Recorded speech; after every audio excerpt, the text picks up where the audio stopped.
Yo, what's going on out there, everybody? It's your boy Willie Epting Jr.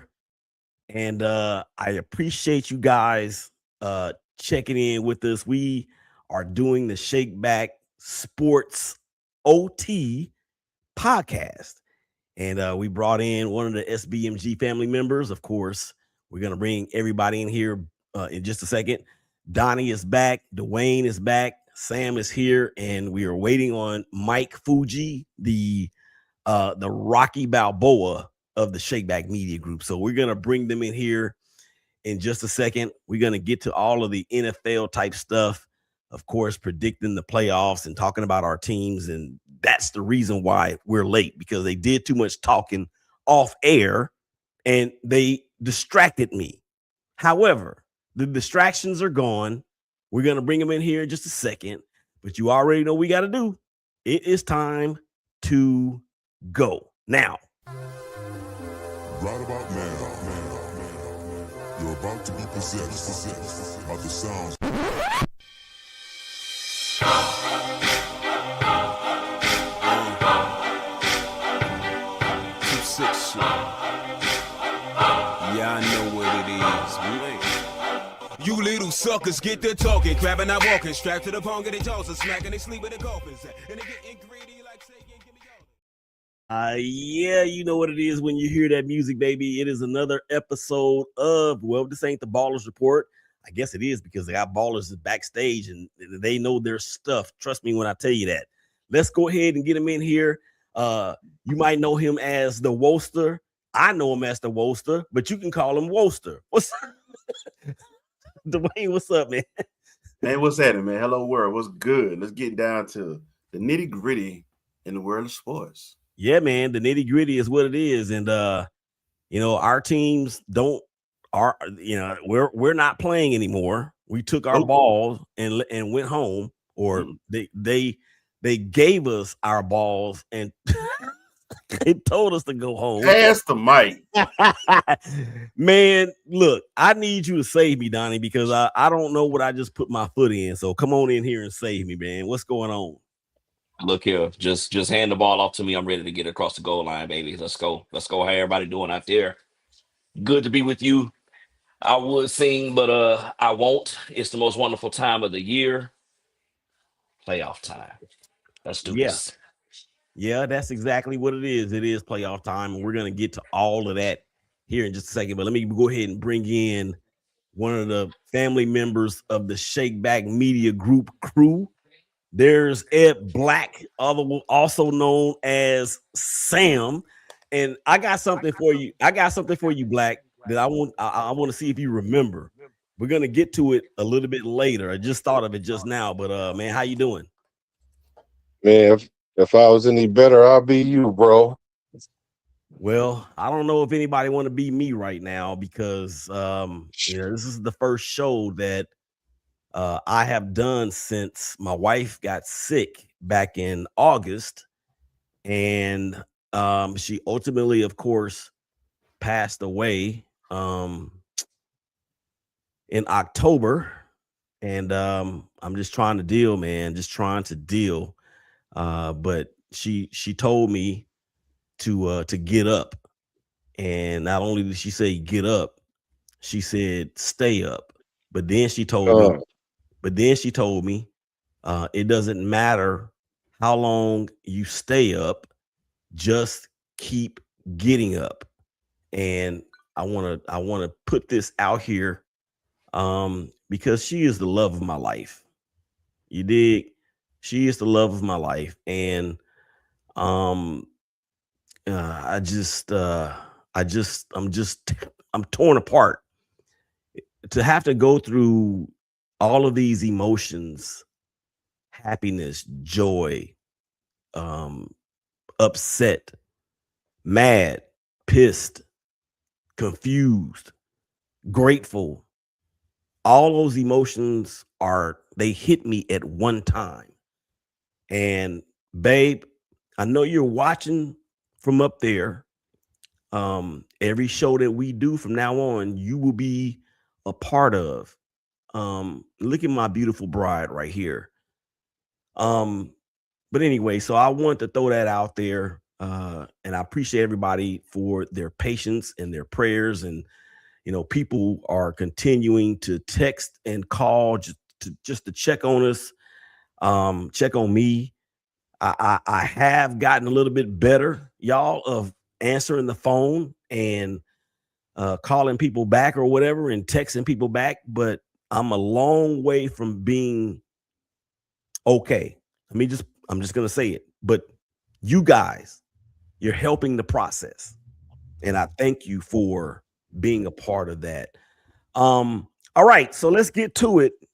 We have some football to talk about, and I'm gonna put the bracket up on the screen just so we'll know what we're talking about. I don't know about y'all, but I need help because I'm old and I can't remember stuff half the time. But we're gonna put that down for just a second. We're gonna talk about uh some things, some coaches, some quarterbacks.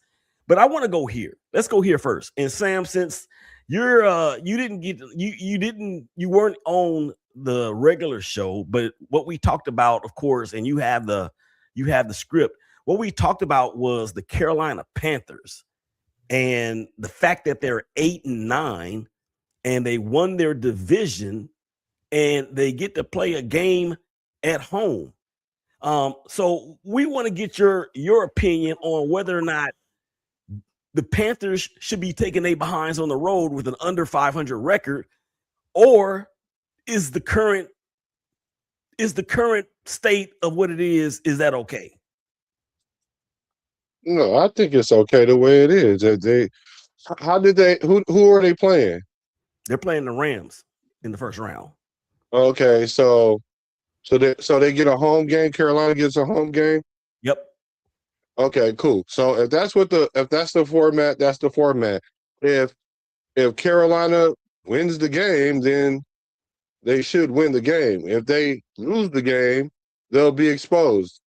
There's no need to start playing around with the bracket because they was doing that with college and they still trying to settle themselves. Just we already know it's going to be a team that's going to have a subpar record going into the playoffs because the division is weak. Now, if you want to fix that, realign the division if that's what you want to do. But that's what I'm saying. Just leave it the way it is. Let's not make it complicated. Yeah, let's touch that because that's an interesting point, Donnie, when he said realign the divisions. Because I remember a time, particularly in baseball, when the Atlanta Braves were in the National League West, and there's teams that, like, even in a current case, how is the Indianapolis Colts in the AFC South when they are north of Cincinnati? Northwest of Cincinnati, for that matter. So, Donnie, yeah, let's touch on that, bro. What do you think about realigning the divisions? I mean, there is some room to at least have the conversations Mm-hmm. about realignment of divisions. I know that when we went to the 14 8 divisions back in early 2000s, a lot of it, of course, was to preserve some of the rivalries, preserve some of the nostalgia that we had under the previous division setup. But no, I think it's something to definitely talk about. You know, Miami's in the East, Indy's in the South. You could easily flip those, but then of course you lose that whole Buffalo Miami dynamic. Um, the NFC isn't as bad, maybe with the exception of Dallas. They're west of the Mississippi, but That's they're in true. the NFC East. Yeah. You know, New Orleans and Atlanta are more east than they are, but of course they're in the South, so they're going to reside in the South. Mm-hmm. But then if you talk about taking Dallas out of the East, then that breaks up because that entire division is a rivalry. I mean, I don't care which way you slice it. Washington, Dallas, Washington, Philly, Washington, the Giants. However all the permutations work. That whole division is a rivalry. So, are the powers that be gonna ever come to the table and say, let's at least discuss a realignment? I think the next time it will come into question will probably be at expansion. If the NFL is looking to add another team or two here over the next few years. Well, we've been at 32 since what, 2002? when The when Houston Texans. came into the league. Yeah. Mhm. So I'd be interested to see if realignment comes up, if it comes up with or without expansion. Yeah, and to touch on that part of what we're talking about with the realignment stuff, um, they may think about it if they decide to go to an 18 game schedule too, because they've been in talks about that going to an 18 game schedule. Not to say that would, I mean, I guess that would even out some sort of scheduling. What do they do in baseball? The not is it the balance scheduling? Yeah. Yeah. Yeah. So that might bring or keep that into play or even enhance it with another game being played. But it just doesn't, I don't know. It just doesn't make any sense to why they like if you well, I understand both sides of what you guys are saying. So Dwayne, your take on that, brother. I mean, you could put some thought into it. I think the only thing that would make sense would be expansion time, like if they decide to go ahead and do that. But because I'm like, even with my Colts, I'm like, what you gonna do? You can't put us in the AFC North. There ain't nobody coming out of there. You can't put us. I mean, what East? Not really. So I'm like technically more so Midwest kind of ranging outside of that. Like it really is what it is. I mean, like what in the NFC, I can see the Panthers moving to the East and Dallas go to the South, but then you lose your rivalries. That's money, man. And when you talking money, the NFL is like, nah, we ain't playing with you. What's Ooh. up? So peep this. If you Uh-oh. that's a good way to. I never thought about that. I mean, you could do it Because alignment wise, it makes sense. you lose Carolina, Atlanta, Mm-hmm. but guess what you gain? And I can't stand the fans of either one of these teams. But to get this annually every year, Dallas and New Orleans. Dallas and New New Orleans, Orleans. Mm. Thanks. I But, think that would but be a trade off would you worth risk doing it. Dallas, Philly for that? But I And mean, that's what that's I the mean, thing though. regionally is If cool, they but do a balanced schedule, they may. I mean, who really cares about at this point, at this stage of the game? Who really cares about the Cowboys versus the Giants? I mean, really. the Cowboys fans and the Giants fans. that's it. But from an NFL perspective and from a money generating perspective, I mean that. Cowboys Eagles is a big game. But hold on before you go there. But the Giants and the Cowboys, there's no luster there. There's no exuberance because the Not like it Giants. was in the 80s and 90s. Right, that's my point. So at some point, I believe that the NFL should at least think about evolving with the times because when those teams were at their best, that was a whole generation ago almost. We can say that about Cowboys fans and all of their hopes too. But I mean, I'm not gonna laugh too loud because I mean they won one more recent than my team. So Who has? the Cowboys When? by a year. by a year. Yeah. What do you mean? Wait. What? They won a title more recently than the 49ers have by a year. Oh, by Remember 1 D? year. Oh, Yeah, by okay, 1 year. Yeah, by 1 year. okay. Yeah, I thought you were saying something else. No, we've been more Excuse me. relevant since they last won one. Yeah. Y'all have Way slipped more the playoffs relevant. way more. Been to the Super Bowl way Been Super more. Bowls. Yeah, this team hadn't even advanced to the conference championship game since they won it. Blew fourth quarter leads when you should have been running the ball. You talking about Baltimore now? I'm not bitter. I'm not bitter. We're talking about Not San bitter. Francisco. I'm not bitter. We're talking about the other Harbaugh. All right. Appreciate you checking us out there. Daniel Berry Sports Highlight 5851. You always tap in. Appreciate it. In Madison on Twitter has retweeted the stream, so we appreciate that. Thank you guys out there, of course, for checking us out on Facebook, LinkedIn, YouTube, Instagram TV, and of course, Twitter. Let's keep it going. All right, so yeah, That's a very interesting perspective, man. And we didn't talk about that part of it in the regular show. That's why you always have to tune into the OT, because you just never know what you're gonna get. It's like opening a box of chocolates. All right. So quick regular season recap. And since Sam is here and he is a fellow Raider fan, and I know Dwayne, there's some points that you probably want to make that you didn't get to in the regular show. But I shouldn't even call it a recap for the Colts and the Raiders. We need to call it a recrap. That means I need to do the crap again, and I don't want to. Well, I want better. You don't have a choice, so get to it. I want better. Get to it. The recap for, I guess, the 2025 season for my Colts. Plain and simple, we had Jonathan Taylor looking like an MVP front runner. But the problem with that was our quarterback was Daniel Jones.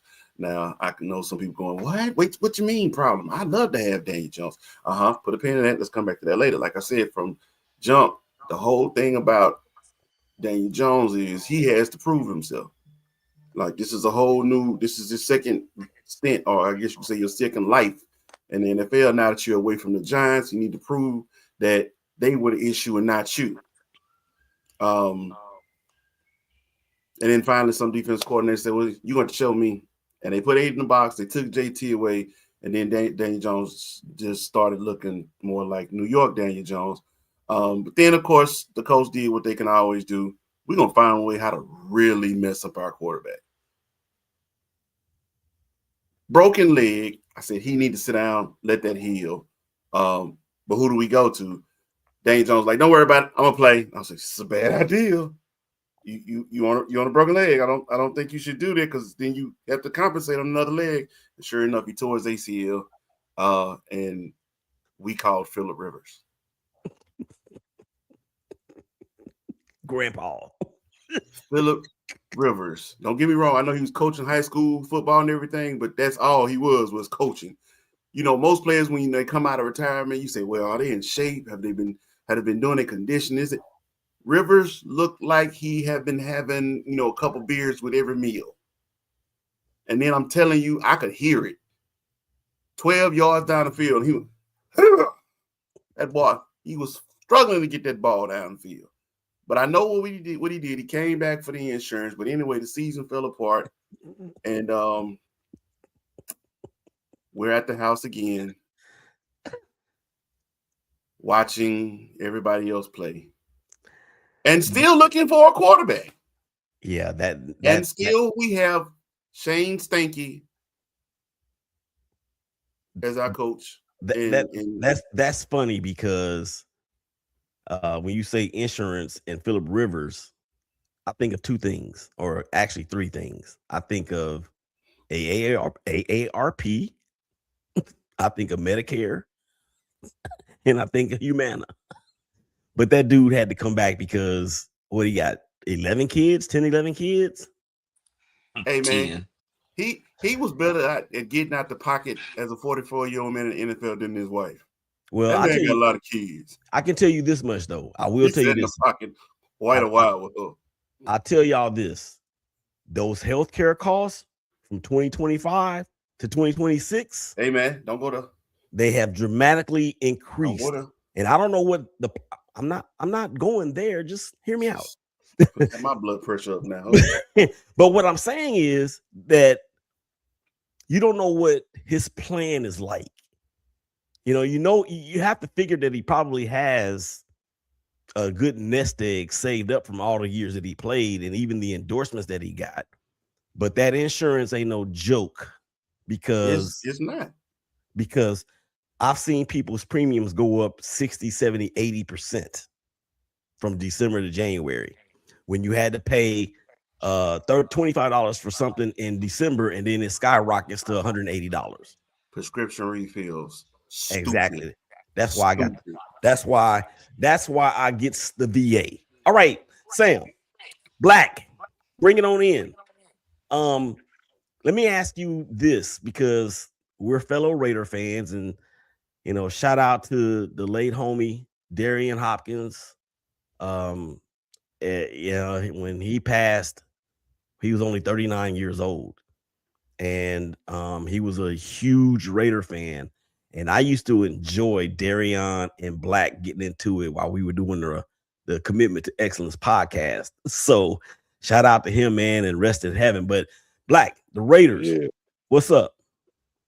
So the recrap.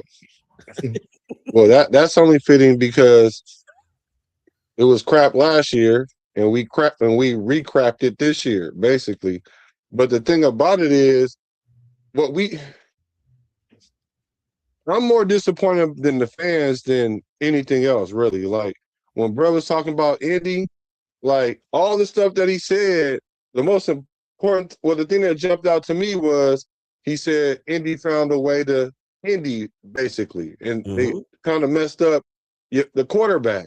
And so he went out there because they was probably telling him, you all we got. It was obvious because they went and got Phillip Rivers, you know what I'm saying? And all things considering, he played fairly well, in my opinion. All things considering, they coached him. They coached for him pretty well, which I wish they would have coached for Daniel Jones a little bit better. But the injury thing always messes you up. So their issue is their issue. But how I'm correlating that with the Raiders is we're trying to find our way too. We were talking about we need to get culture. That's why we brought in a Pete Carroll to get culture. And then as soon as things didn't go our way, oh my God, get rid of him. He's too old. Like, wait a minute, he too old now? Like when they was hiring him, they was talking about we got this, we got this, we got that, we got this, we got Genty, we got Powers, we got and all the stuff, right? And then when things didn't go right, they kept watching the record. We was trying to rebuild a culture. And if you don't have a culture, you can't win championships. I keep telling people, you win championships from the head office top down, not the player up. So when Indy get their stuff together in their head office, they're going to turn the corner because we saw it this year. We saw it. Daniel Jones kind of showed who he was. Unfortunately, the injury is what it is. I hope they don't do him like we about to do Geno Smith. You know what I'm saying? We're just trying to rebuild a culture. So guess what? We got to rebuild a culture again 3 times in 3 years. But hey, I'm just here for the ride at this point because I have the perspective of I wasn't tripping on how the Raiders was playing this year so much. I just wanted to get that mold out of our head office, which was Chip Kelly. I told people from day one, Chip Kelly was going to be the demise of the Raiders because of who he was or who he is. And then y'all want to give him a college coach, college offensive coordinator, all this money, and he ain't proved nothing in the NFL. The NFL is much faster now than it was when he was coaching. But whatever, that's fine. I thought we just need to change that before we could assess what to do with Pete Carroll. But we threw Pete Carroll out, so we're gonna keep on doing what the Raiders do. So I guess we're gonna be giving away tickets in the next 3-4 years because we're just a bad franchise right now, and we're relying on Tom Brady to fix it. Well, I agree with. Sorry for going so long. No, you good. You good. This is the OT, man. It's all good. But I agree with most of what you said. Pete Carroll is 74 years old. It was going to be a short leash anyway. I know his contract was for 3 years. Geno's contract is for 3 years. And I'm pretty sure he still has a boatload of guaranteed money left on that deal. But here's the thing: when you talk about the coach, if I'm not mistaken, Sam, you can correct me if I'm wrong. I think the Raiders are still paying John Gruden, Josh McDaniels, Antonio Pierce, and all of those other coaches that were let go when those guys were let go. So now Mark Davis is just out here spinning up the church's money, and he ain't so much put a doorknob on the church because we still look the same. And you know what? Let me just tell y'all this, or let me let this person say it because he said it better. He said it best. This is what the Raiders are. Absolutely, undoubtedly, unquestionably, 100% completely suck. Yeah, here you go. Antonio Pierce, 8 million. Josh McDaniels, 10 million. John Gruden, 10 million. Pete Carroll, 16 million. Chip Kelly, 6 million. Y'all should have stuck with What's Pierce. what's the return on investment on any of that? When I say any of it. What's the ROI on that? Y'all should have stuck with Pierce, bro. And you, instead, Probably about 2 million of that, maybe 3 million of that, maybe 4 with Genty and Bowers, right? Let's say we returned 4 or 5 million out of that. Like, come on, man. Yeah. And thank God that there's no salary cap for coaches, because we would have blown through that a long time ago. You know what I mean? All right. But I'm not even talking about the dollar amount. What it is just show you poor decision making. If you make poor decisions at the top, you can't expect the players to fix it. Sorry. Yeah. Donnie, any thoughts on what we've been talking about the Raiders? And you're left out of the conversation because PAFTTB is still playing. I'll say this for the Raiders. Excuse me. Still some great talent on the roster. Max Crosby. maybe. And shout out to Max Crosby for him being told, hey, we shutting you down. Basically, we're tanking. We're shutting you down. And him still wanting to play. Playing in the NFL is a privilege. There are so many who don't get to do it. Max Crosby doesn't take any of this stuff for granted. So shout out to Max Crosby. Brock Bowers, great player. Just think about the Jacksonville game where he tried to single-handedly beat the Jaguars by himself.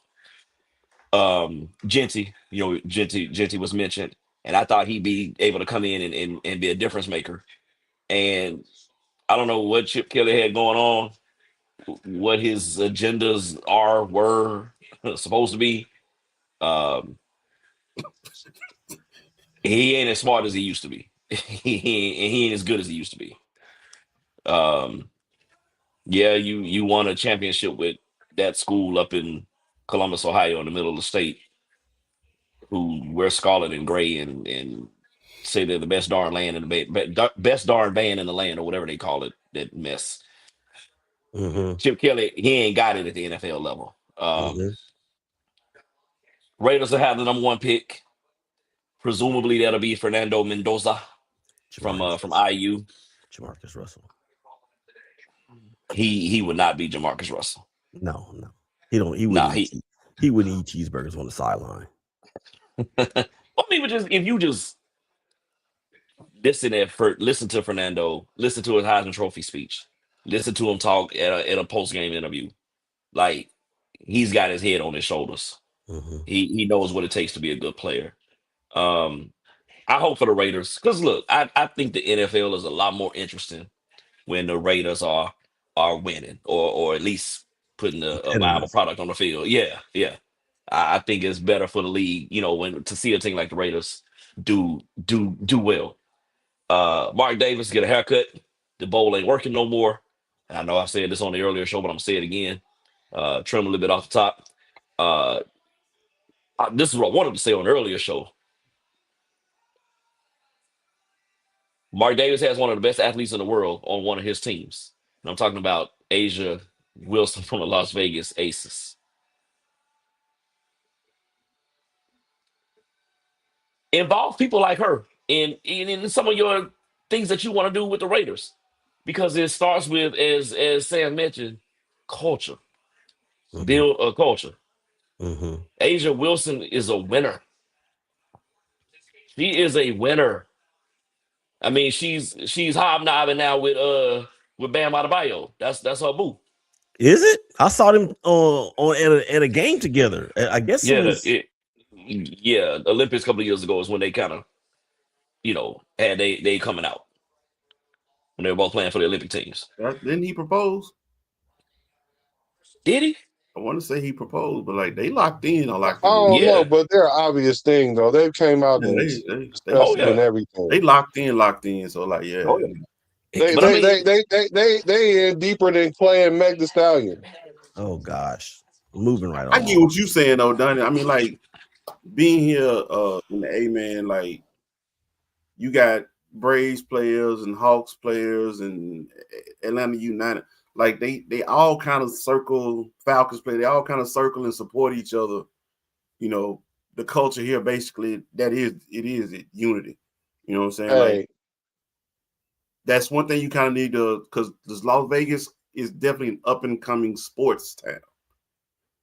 Because there is a potential market now for an NBA team in the future, but you need to Mhm. kind of build that Vegas unity to create some kind of culture there. And he already owns two of the sports teams there. I get Well, yep. what? all that sound beautiful, right? Kumbaya, right? And I'm trying to, and you would think conventional wisdom that would probably make sense, right? But that's not what the issue is in Las Vegas because the city of Las Vegas, they're doing that part right. They're doing that part right. The Raiders is doing that part right. The Aces is doing that part right. And please don't think Mark Davis put the Aces together. Please don't think he matriculating all them winners out there. He not. Please don't. He not. Look, Oh, it and, started with and, Bill and Laimbeer, Asia then went coming down to telling the Natalie Raiders Williams, and something. yep. No, that it's not. It's way bigger than that. It's bigger Yep. than that. It's a culture thing because the moment they moved to Oakland and took a lot of the things that made Oakland the Raiders is no longer in Vegas, and you can't supplant that with anything other than the actual Oakland culture itself. For example, like the black hole, the tailgating. You want to build your culture, you got to bring the culture back, and that means you got to not let them tailgate, but you don't want the parking lot smelling like tree like it was in Oakland. You got to have a black hole. You got to have more Raider fans than other team fans. They essentially giving away tickets with the Blue Man Group in a minute, like a couple of years. That's what's going to be happening. Y'all got to go back to the old culture, even if you got to draw from the LA culture. But this Vegas culture, all that means is just money. Yeah, and I'm glad you said that because we talked about this, and honestly, we spent a little bit more time on the Raiders than I wanted to, but y'all just are so good at what you do. We just keep going. But I remember us talking about this before, Black, that like, the Raiders will never have a home field advantage again. Never. Not in that stadium. And the bottom line is that if you want to create the culture of the Oakland Raiders and maybe even the LA Raiders, you're gonna have to move back there. thank you. That's it. That's You're all gonna I have was thinking. you're gonna have to move back there. And Donnie, you remember the cat that we saw in the parking lot at the Coliseum and what he was Yep. telling us? Yep. He said that the venue, the actual Oracle Arena holds a lot of concerts there. And I know, Black, I know you live in the Bay Area right now, and I know you're from Oakland. So it's like when we drove up, all of the paraphernalia, all of the stuff for the A's and the Raiders, it was gone. Like they had just erased it from history. And that made me sad as a person that grew up out there, as a person, or kind of grew up out there, as a person that the Raiders being the first team that I ever knew, the A's being the first team I ever knew, the Warriors being the first team I ever knew. That hurt me because me and my pops, we spent time in those venues, right? And he knew a lot of those players back then. So in order for anything to happen remotely, getting Oakland or the Raiders to an Oakland or LA culture, they're gonna have to move back there, or um they're gonna have to hire somebody in in a consultant role or something that once played for the Raiders that has that business acumen that can help get things done. That's the only way it's gonna happen. The only way, because Vegas is glitz and glamour, and Let me be Oakland is real quick. grimy. Let me be Oakland is real quick. grimy. I'm gonna be real quick with this part. Go ahead. Because the way I was listening to you break it down and the Black break it down, the way that this is the issue. You got the old ways. You're gonna have the new culture that you need to create. Let's go back to Cleveland Browns, and then they eventually became the Baltimore Ravens. You got Browns fans who were bring it back, bring it back. Baltimore didn't look back. We can't merge the two cultures. We got to commit to where we're at now. So they just all out bought in, become who you are, where you are. Past is the past. Eventually, the Browns got their team back or whatever. I get it. Only way you gonna get back your LA Raiders, that whole is they gonna have to move back. Other than that, if they're gonna be where they are, they have to commit and create a whole new culture. The past is the past. You can't merge the two. Because like he said, LA or the Bay and Vegas, it's not the same. Mm-mm. It's not. It ain't got to be the same. Because when the Raiders went to LA, it didn't change. Mm-mm. But you really gonna have to put 2 feet in on which culture you're gonna be in and stay there. Yeah. You can't merge the two. Well, if you do that, then you can't be hollering commitment to excellence and all that stuff. You can't do that, right? So the thing about it is, you ain't got to go get no high market person to do this. Open up the parking lot, let them tailgate. Start there. Like you don't have to beat Oakland. All you have to do is do some of the things that the actual fans like doing. Like they don't want to go to Allegiant Stadium and break their pockets, and then the Raiders get scraped every which way. Like at least when the Raiders was in Oakland, the game was fun. You know what I'm saying? Because of what? I think that makes a difference, though. A black hole, the camaraderie. When you walk through the thing, you holler Raiders. Everybody yelling it back. They don't even do that stuff now. You don't have to try to be like Oakland. You don't. Just take some of the good things that made you the Raiders and implement it. You don't have to change up or nothing. Otherwise, you got to change your colors and your team, basically, because that's the whole identity talk part that you're talking about. It 2, 3, 4 things can be true at the same time, right? But just let me go back to what you said, Dwayne, about Baltimore and Cleveland. Baltimore and Cleveland are very similar cities. Vegas and Oakland is like Oakland and San Francisco. You know, San Francisco is .com and touristy and all that. And Oakland is the place that it has improved out grassroots. There. Huh? Yeah.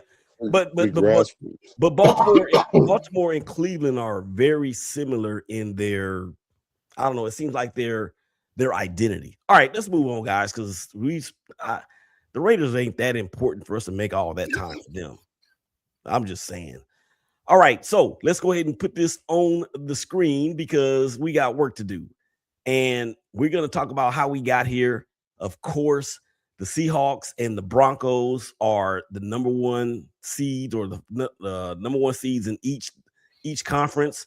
You can see there the Rams, the Panthers, the Green Bay Packers, Chicago, San Francisco, Philadelphia, Houston, Pittsburgh, New England, Los Angeles, Chargers, Buffalo, and Jacksonville. You know what? Looking at this bracket, there's only 2 games which the teams have already faced one another this year. I didn't think about that. I don't think the Chargers and the Patriots played. I don't think the Jacksonville Jaguars and the Bills played. And I know the Texans and the Steelers didn't play. But Chicago and Green Bay and LA Rams and Carolina. So here's my question to you guys. And we talked about it a little bit a while ago. So we're gonna go here. Which one of these lower seeded teams, Black, has the best chance to win? What's the teams again? My bad. I was just trying to pull it up. No, I got it on the screen. Yeah, I know, but my screen is hella far and it's kind of small on this screen too. But okay. What are the lower seed teams? The lower seeded teams are the Rams, the Packers, the 49ers, the Texans, the Chargers, and the Bills. Oh, okay. So the lower seed the lower seed teams is the Niners. I hate to say that, and the Bills. Well, the Bills better. They don't have no excuse now. There's no Patrick Mahomes. There's no Joe Burrow. So I don't want to hear it. Everybody talk about these quarterbacks that's so great. Josh Allen, he's good. He's good. He's borderline, but it's too early to tell. So he's the one. Mm-hmm. Now, for the Niners, though, they have playoff experience, and it's obvious that Shanahan is coaching his tail off. I'm always on his neck because his players always getting hurt, but he coaching his way through it. And I thought that they were the better team between the Rams and the Seahawks, like about 2 or 3 games ago, before they even beat the Bears. I thought they were, but then they showed me that they're going to do what they do. So I think I think if the injury will catch up with the Niners, which it probably will in the playoffs, if you're thin, it catches up. They have a real good chance. They playing good at the right time. McCaffrey ain't the one that's hurt. But other than that, Buffalo, they better win. I don't even want to have no reason why. They just better. Mm-hmm. Donnie, what's your reaction to what Sam said about the 49ers and being a better team, in his opinion, than the Seahawks and or the Rams? I can actually see why he say we're better than the Seahawks, especially offensively. Because I mean, with Sam Darnold, you don't know what you're gonna get. You don't know where Sam is gonna appear at the stadium that day. For Seattle, the Rams, just because of how in tune and in sync McVay and Stafford are with each other, and then Stafford is with his receivers, Puka, Nakua, and Devontae Adams, and then Kyron Williams running the ball, and Blake Corum has even come on, go blue, has come on of late for LA, but Shanahan, as smart as he is, because sometimes he finds a way, he finds that matchup, he finds that little niche that we can exploit on that defense. Mm-hmm. But then sometimes he outsmarts himself. And with a 10-point lead, you want to throw the football instead of turning around and handing it off to McCaffrey. I texted one of my partners during the game against Seattle this past Saturday night, and he's a 49ers fan as well, Marcus Davis. And I said, Mark, I said, if I was Shanahan, I would put in McCaffrey and Robinson in the backfield together. Because Robinson is more of a physical runner. And a couple of the totes that Robinson had, he was going right through that line. And that Seattle line is that D line is fierce now with Williams and Tank Lawrence. I know Cowboys fans are like, where was this Tank Lawrence when he was in Dallas those last few years? But sometimes you go away and you just have a rejuvenation I should say, of your career. Mm-hmm. Revitalization. I was trying to combine words to like Jesse Jackson. But but I, the injuries that Sam spoke to. Tatum Bethune is out, tore his groin in the game against Seattle. He was replacing Fred Warner, who news started coming out. Okay, if the Niners could make a deep run, Fred Warner could possibly come back. And the way Fred Warner plays, and with an ankle being an ankle, that's going to be a tough sell to get Fred back out there and get him, as Fred Warner is. Mm-hmm. So I just don't know about that. I do think eventually the injuries do catch up with my Niners. I actually love this matchup though against Philadelphia on Sunday. I I, I text my same guy. It's like, give me Philly because their offense is an identity crisis right now. They don't know who they want to be when they want to be it. And yes, my Niners do give us some yards, but I mean, look at the game against Seattle. When you get inside the red zone, it's hard to score against the 49ers. It's hard to score against the Jair Brown and a Malik Mustafa who's man, he's like a modern day Dante Whitner out there. Yeah, Uh, he can bring it. yeah, yeah, Hitman. That's right, Dante Hitler. Um, but yeah, in some aspects, I can see where Sam says the Niners are better than the other two teams. All You right. bring up a good point, real quick. Just real quick. The outsmarting yourself like that. Like I see why you don't want to keep giving the ball to McCaffrey because then he gonna mess around and get hurt, and then y'all season really gonna be gone. But they should use Robinson more in that situation.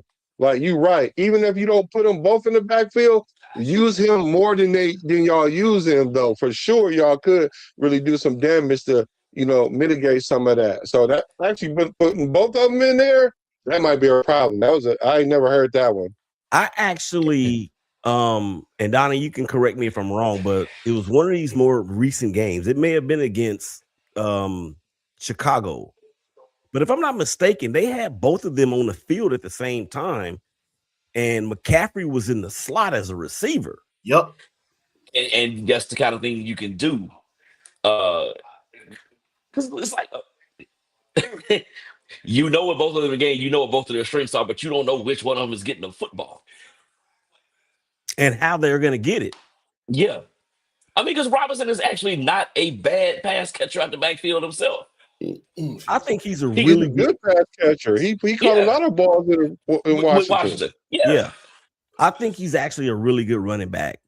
When he got shot, unfortunately, I think that did something, but he came back and was still cool. So I don't know, man. It's like, what'd you say, Dwayne, that one time? The dumbest smart person you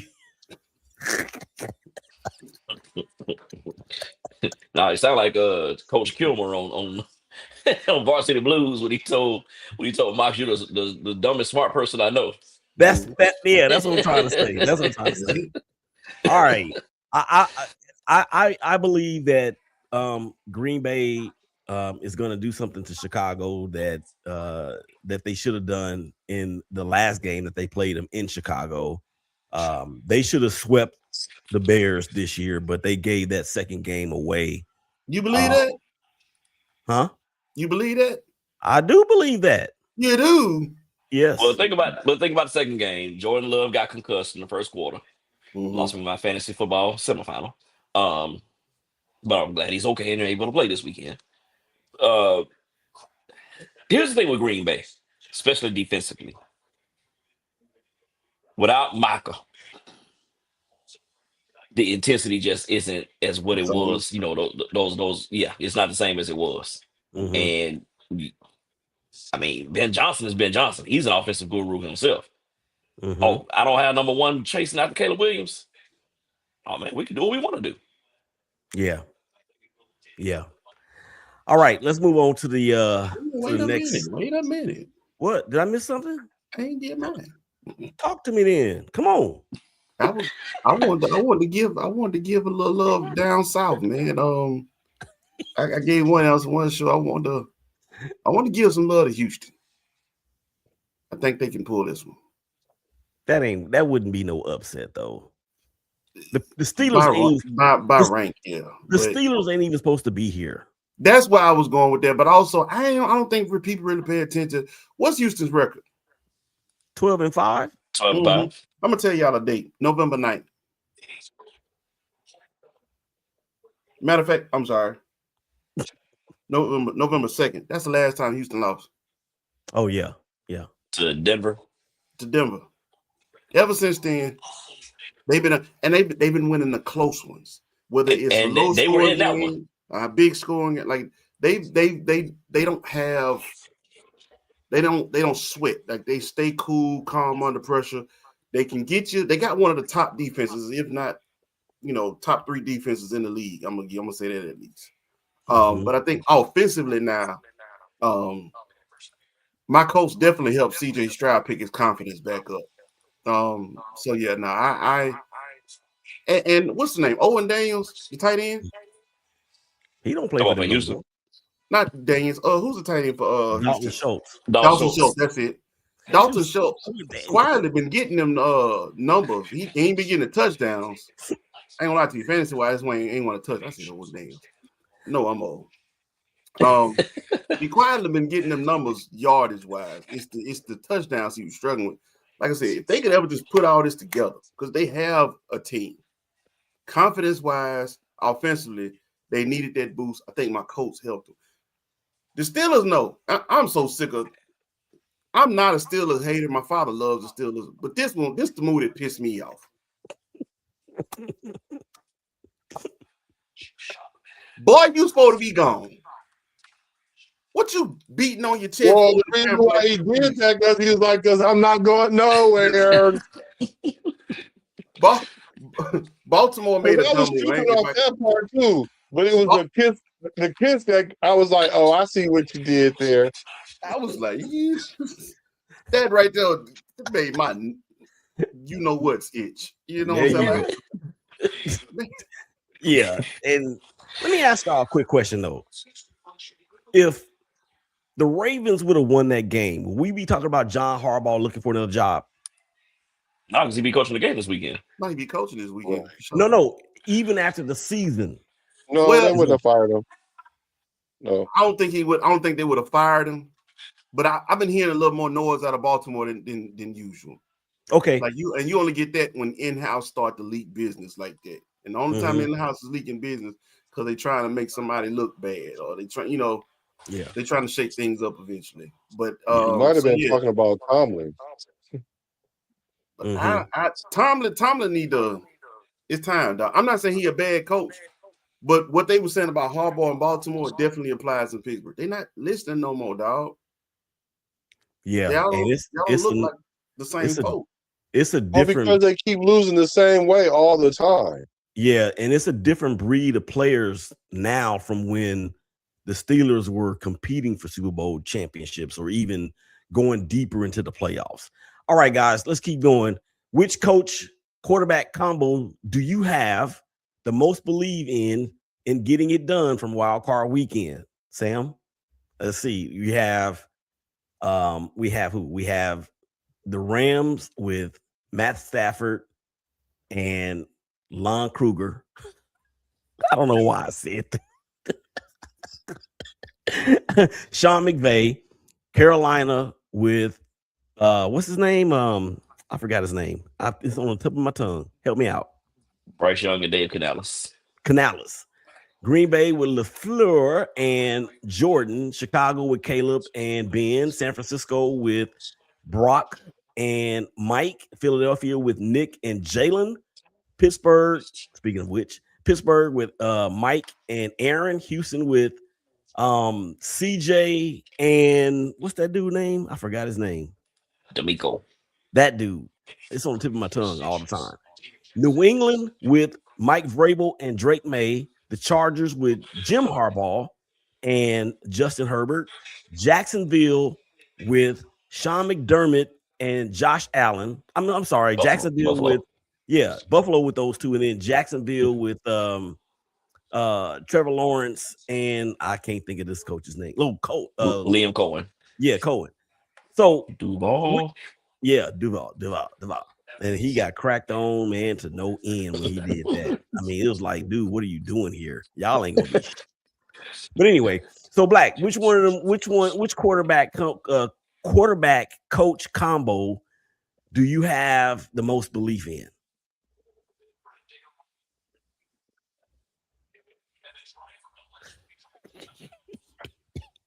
I'm gonna go with not Steelers. I'm going with Jacksonville because I've been telling y'all, not y'all, but I've been telling people. No, I've been telling people Jacksonville. People keep talking about Trevor Lawrence is a bust, and I'm like, Trevor Lawrence is better than who they playing. Who I keep forgetting is the weakest quarterback in our division. Not the weakest in our division, but the Chargers quarterback. I was like, he better than him, and everybody love him. Herbert? What's his name? Justin Herbert. Like, come on, like, so. I thought they was. I thought they was gonna make the playoffs this year, but I wasn't sure because of the first year coach.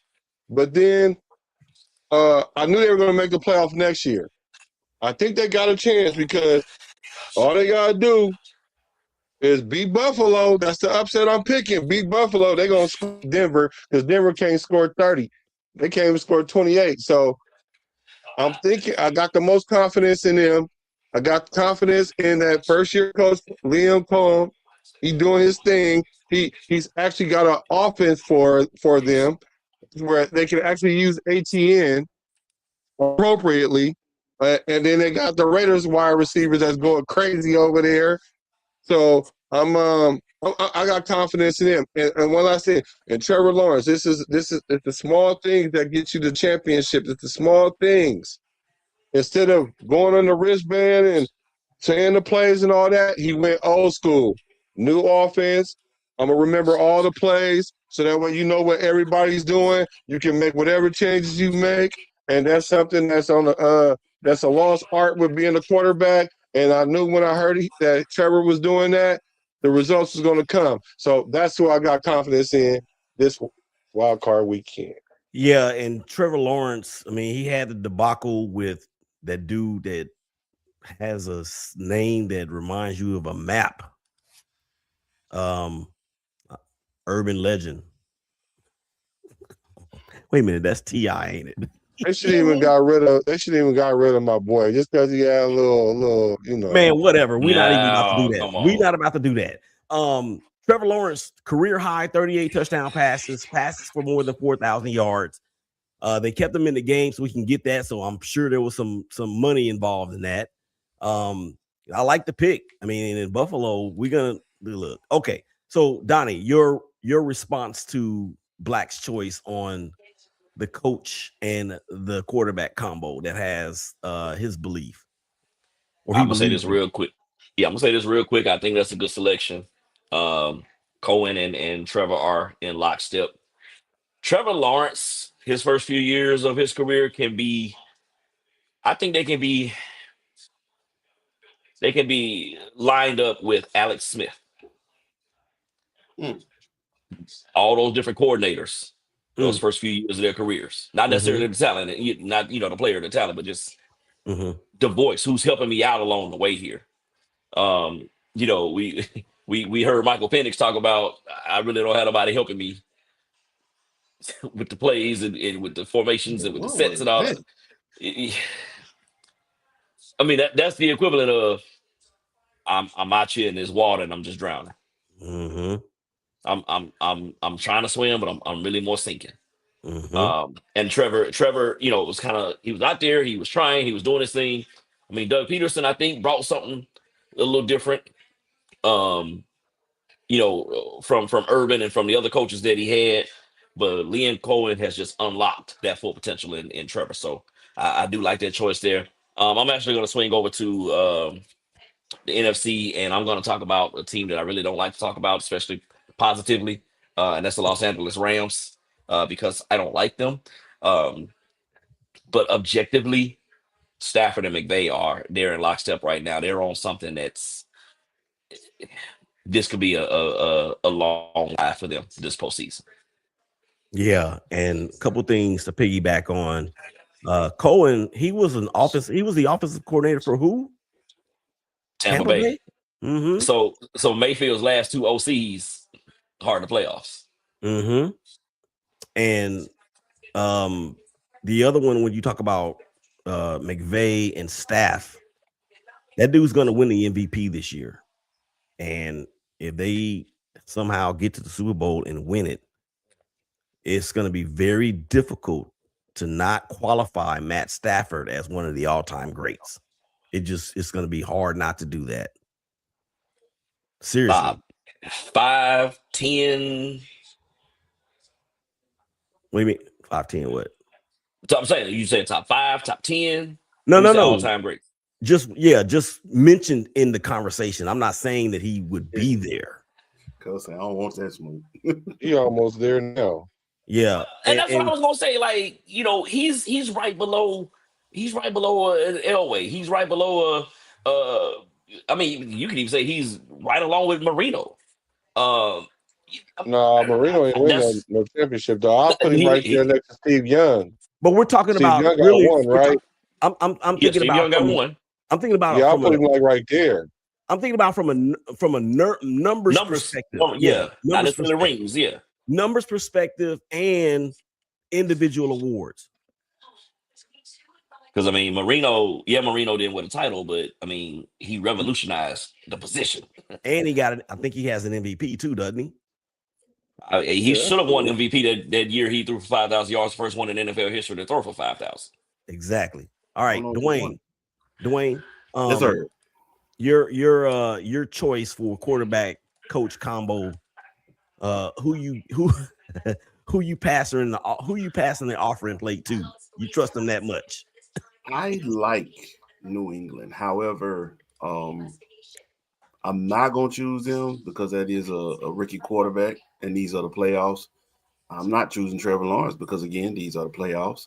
You got to show me that you're ready for the smoke that comes with these playoffs because it's completely different from what you experienced during that regular season. They're going to key in on some things. They're going to take away your strengths, and then you got to show that you can adjust to that. I don't know if I can trust those young guys with that. But that big beast up there in the East,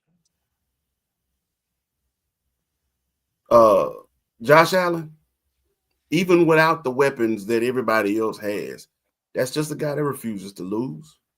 And between him and McDermott, I think I trust them the most, even over the Rams. And I guess mainly because with the Rams, they have the potential. Are they consistent enough? I don't know. The one I know consistently going to show up every week is that big beast from the East, 17. That big joker going to say, no matter what, if I got to drag y'all, we going. Let's go. Man, I'm worried. My second choice probably would be the Rams too, because the Rams are right there last year, though. I'm worried about the Buffalo defense, bro. I don't have any, and I guess that would be the premise of the question, because we're not talking about the team and what they are good or what they're not good at, but in the overall perspective of the game itself, Buffalo, I'm really, really concerned about because of their defense, man. They cannot stop the run. And the Jags with Travis Etienne and that other cat that they got, man. Tootin'. That's what I call him. But here's my only thing about that. Even with them not being able to stop the run, as long as Buffalo is in the game, I'm still never saying, oh, you got him. For some reason, that boy, Josh Allen, is like, nah, as long as I get the ball back, we gonna do what we need to do.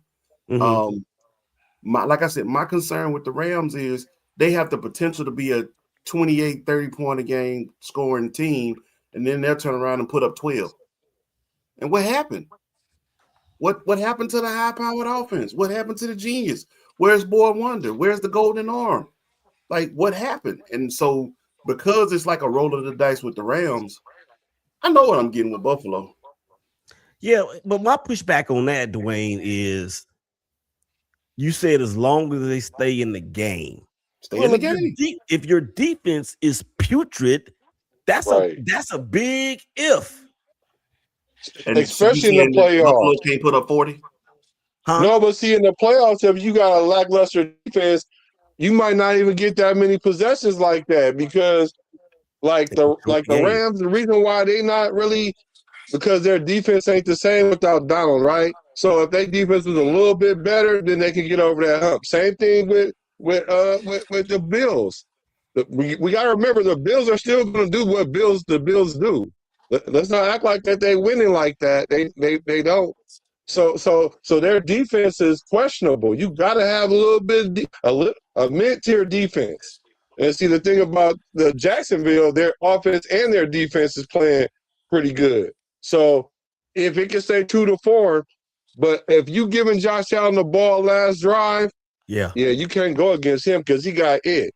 He do got it. But I'm thinking that they're not going to let him get in that position. That's what I'm thinking. And it's going to require him to have the ball last, because we've seen what happened when they don't. And even when they did have the ball last and there was only 13 seconds on the clock, oh my gosh. Okay. Ross Fountain asks, are there any Cowboy fans? No, we are Cowboy trollers. Ross also asks, trash Steeler fans. I respect Steelers fans. I do. They got 6 championships. So whatever. See, now that's just a haterade right there. We were supposed to be the first of 6. He just Ross has. What about any Saints fans? Heck not no. here. Heck no. Patriots Ross- fans, absolutely not. He just wants to troll somebody. Yeah, that's what it sounds like. Because all of them are trash. Yep, there it is. Right on time. Hey, look at the first lady of the Sutton household checking in. Sunshine is cool with me. And of course, That's that somebody is, that know right there. huh? See, she know what's up. Yeah. Trevor, I hate McVay's face. Okay. Hey, I hate his dog, I winning. ain't gonna lie to you. I hate his man. winning. Jayhawk, what's up, man? There he is. What's up, fellas? Someone say something about A Big No, D. that's the Cowboys fans. Oh, he's a Cowboys fan? Yeah. What? Yeah, Quentin Williams is good. Next topic. Nah, They we good. fired Maya Blues. That's good too. All Hey, right. I will say this before he just veer off of that. To all the Cowboys fans who giving Dak Prescott, the business, stop. Find you something else to really pick at. Dak Prescott is not the issue for the Cowboys. The issue is that old geriatric one that won't stay out the way, won't hire a general manager. Yeah, I've been I saying am Dak is not I the am general problem. manager. I don't know why Cowboys fans try to blame it on Dak. Because I am the coach. I am the general manager, and I am the maybe owner. because he's black. I don't even take aspirin because I'm black. Oh Lord. All right, y'all. Let's move on. All right, so keeping with the same theme of item number 4, which is what we just talked about, the most faith or most belief. Which coach quarterback combo has the most pressure to make a deep run in these playoffs, Sam? The most pressure, I think, is the Bills. I think the Bills got the most. Well, they got a whole lot of pressure. Yeah, I think it's the Bills for sure. It's the Bills because Trevor Lawrence does have a playoff win. Granted, he did throw 5 picks, and they still won. So I would hope that would be an experience. You can't throw 5 picks against Josh Allen. You can't throw 3 picks against Josh Allen and think you're gonna probably win that game unless you got the ball last. And that's not the position you want to be in. Now, if Josh Allen and them don't get it done while Mahomes is out and Joe Burrow is out, and you're going up against the underachieving Sunshine. So God forbid if they get the Bills, have confidence, and actually go to the Super Bowl, whether they win it or not. You know what I'm saying? So I think the most pressure is on them. Yeah, for sure. And they're gonna lose. Donnie, you agree? Or you got somebody else? I have somebody else, Mm-hmm. but I don't disagree with Josh and McDermott. No Burrow, no Lamar, no Mahomes. So yeah, that is something. But 17 also does not play defense. The Bills, 5th worst in the league against the run. I'm sorry, Josh Allen don't play linebacker. He may run the football like he's a linebacker, but he don't play linebacker. You might play linebacker this game. Shoot. He also doesn't play receiver. They don't have a number 1. They don't. I'm really disappointed in Keon Coleman. But anyway, I digress. I'm actually gonna go with the black and yellow of the Steelers with Aaron and Mike T. Y'all talked about it earlier with Pittsburgh. They lost that game to Buffalo at home, where the Bills ran for the most yards against a Steelers defense ever. And the chance coming out of as Willie would want us to call it, the big ketchup bottle, but we can't call it that no more because it's now Acrisure Stadium. But the chants coming out of the stadium that night were fire Tomlin. Now all of a sudden, they circled the wagons a little bit, and have gotten in based on a priest throwing some holy water in the end zone and That was a leading to a bad missed field decision goal. by Baltimore. That's why they didn't know. That was a bad decision. Yeah, when they ran that ball, just to center the ball. I'm like, no. Should have took a At shot least for the try. end zone. No. At least run the ball and try to get 3-4 more yards. Get that ball number 22 and tell him to hold on as tight as he can. And whatever you do, don't loosen your grip. But you just Masterpiece. saw the Steelers botch their I own mean, kick. And how long was Right. that field goal? That field goal was only like 40-some yards. Like, It was 44. 44. 44 yard, yeah. yeah, I don't care if it was 44, 42, 47. He should have hit that. 49. But He should have you made it. just They out got here you kicking saw what 50-yard the field Steelers goals just had now. happen. I was about to say that. Go ahead, Whoa. I was just saying you saw what the Steelers had happen. Yeah.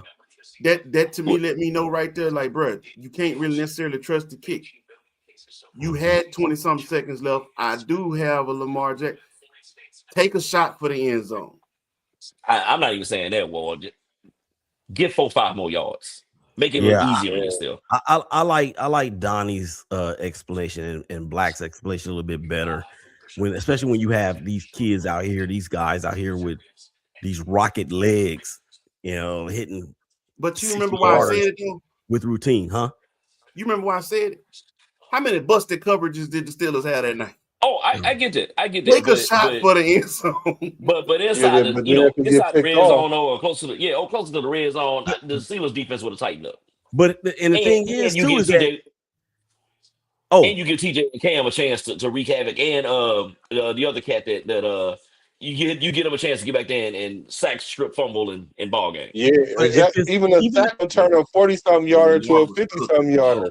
And then that's when it really, then you might miss for sure. Even if they would have tried to go to the end zone, do you really want to take that chance of Lamar getting sacked with no timeouts left?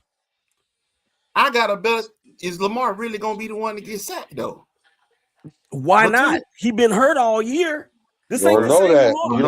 You don't want to. I wouldn't bet on that. I hadn't seen that Lamar Jackson show up most of the season. Exactly. Lamar was cooking, and while he hot, take a shot. That may have factored into the equation because he hasn't been the Lamar that we've seen in the past. I'm just saying. I'm not saying it's right or wrong. I'm just saying it could be a part of why we saw what we saw. I know what I just saw. The Steelers kicker. And you playing for the field goal though. You're not playing for the touchdown. You playing for the field goal. Field goal win the game. You're not trying to punch it in the end zone. Yeah, it's not like they were down by 6. But the field goal wasn't a sure thing. Again, you just saw what happened to the Steelers. No, 40-some yard field goal is a sure thing. I don't give a damn. That's why. He was in the closed end of the stadium. That's why. Yeah, that's why that boy was looking like that. Okay, but he was a rookie, so I get it. But the thing about it is, if the Steelers lose this game, they're gonna be hollering fire Tomlin because they always one and done. and that's why they're under the most pressure. Yeah, they got in. What they do? But Will Anderson, Danielle Hunter, they're coming. That's that crew, right? I think Will Anderson has 10.5 sacks, and Hunter has like 16. Dude, how many sacks did the Raiders have that one year? It was like 15, and Max had like 10 of them. But they got this boy named Stingley too. I don't care if they're getting DK back. Houston defense gonna show up and cause a problem. And DK Hunter had 15. He disappears too much for me too. So, Hunter had 15 sacks this year, and I get back here with you on Will Anderson. He had 12. So that's what they had more. Them dudes had more sacks. They had triple the sacks that the of the win total for the Raiders. It's ridiculous. All right, let's move on. I want to agree with Sam because, and we talked about it on the regular show. Sean McDermott, man, that seat probably feel like it's got the devil poking him in the butt because he is on the hot seat. And Lord. And I don't think they're gonna make it, bro. But be that as it may. All right, so let's keep going. What they the 6th seed? Buffalo? I mean, that still says a lot too. I know you saying who not there, but they barely got in there, bro. They the 6th seed. No, it's not that they barely got in. It's just that Oh, the Jacksonville edge. at home? Yeah. Yeah, Jacksonville is at home, right? Oh yeah. I ain't gonna lie, Yeah. if they was playing in Buffalo, that's the easy win for the Bills. I wouldn't say it would be depending on the weather. Well, I That wouldn't say it'd weather be is what easy, makes but that's why I made it kind of like up in the air. Yeah, Jacksonville better win this game. Yeah. So the light just turned on for Sam, and he and the light just turned on for him when y'all said that Jacksonville is at home. So he gets this.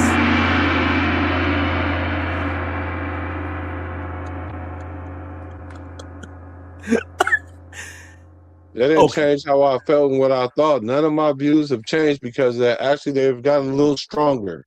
Mm-hmm. Make mine's a double, please. One more time. You want a double? Okay.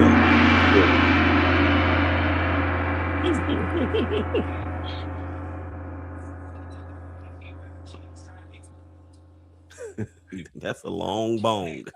Long gong. All right. Jeez. We're gonna get to the Super Bowl predictions at the end. I'm not gonna do over under. And as far as did you see that? I don't really want to play the sounder, but it's just that, well, you know what? You can't do did you see that without doing did you see that? So, Sam, we talked about it in the regular show. Something that or it could be something that the Raiders did or any other team or any other sport, because I switched it up based on something I had heard earlier on Friday. So we can go ahead and do that real quick before we actually get to the predictions of these games. So this is that part of the show where we ask the question. Oh my God! Did you see that? Did you see that? Or did you hear that? Or did you feel that? Did you see that moment, Sam, at all? Anything at all? This year, well, no, yeah, my did you see that moment was I would say Klay Thompson and Meg Thee Stallion. I mean, because it's like I have to say it like every 2 weeks. Did you see that? Did you see that? Like, did he really name the boat after, or is that fake? Did he really get a house, or is that for real? Oh, did he get a tattoo? That's probably fake. Oh, but he is doing the Michael Jackson with her in the closet. That's for real. Did you see that? Like Klay really acting like he ain't never had no Hold it, no wait, black or no ratchet. You know what I'm saying? And he messed around and found out. So Klay, I hope you get it together. I hope she ain't playing you, bro, because obviously history doesn't matter with the woman no more. She just got Tory Lanez put in jail, but that's neither here nor there. So play. We wondering if you okay, Klay, out here in the Bay. We wonder, are you okay? Yeah, he didn't came to Texas and got turned out. Look, I've said, man, ever since I heard that they were together, it's like those are two people in the world I would have never put together. I mean, this is the same dude who on the stage of the NBA Finals championship winning ceremony said "Holy cannoli." Right. Klay is like the most. You already know he got mental health issues and all. I mean, come on. That's the last woman that he needed to be with, for real. What did Will say on the Fresh Prince? Because I don't be saying things like "pray tell." Yeah. All right, Shoot. Donnie, give us your. Oh my God! Did you see that? All right, so let me take you back to one of the candidates for game of the year. It was between the Chicago Bears and the San Francisco 49ers. And inside the red zone, 49ers without playing that game without a healthy George Kittle. Trent Williams went out earlier in that game. Ricky Pearsall, he played in that game, but wound up getting hurt again. But here you have Brock Purdy rolling out on a pass play that it looked like he was going to scramble and run. He starts like he's going to go forward towards the line of scrimmage. He backs up, fakes out a couple of Bears defenders, and somehow out of the corner of his eye, he finds Kyle Juszczyk standing in the front corner of the end zone behind the pylon for a touchdown. And then I'm not going to do the Dougie, but my quarterback, Fran Brockington, hit the Dougie on the Chicago Bears. Did you see that? Well done, sir. Well done. Dwayne. Did you say Fran Brockington? Please tell me that ain't what you said. Fran Brockington. That's where he was going with. That's what he said. You heard it here. That's what he said. All right, Wayne. Oh my God! Did you see that? Hey, I know what I said on my first show. I'm gonna expand on that. Really, I watched the man trade a quarterback within his own division. He traded away the backup to that man before the season even got started. He traded away his top two veteran quarterbacks and started the season with the rookie. And one of them could barely see over the old line. And he kept allowing that man to keep playing. He was throwing passes into the dirt on screen passes. He was throwing passes into the dirt.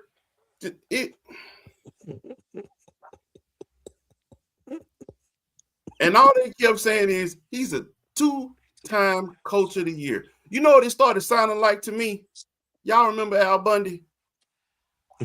Yeah. What Al Bundy say? I want to score 4 touchdowns in a single game at Polkai. That's what it was sounding like every time people commit Kevin Stefanski's his coach of the year. Because I'm like, are you sure? That sounded like that was a long time ago. Because any coach with common sense and 2 good eyes would know that the boy who never should have been a 5th round pick, who should have gone in the 1st round, should have been on that field. Should have been on that field. So yes, every time Cleveland Browns did something stupid, that's the only thing I can say. Did you see that?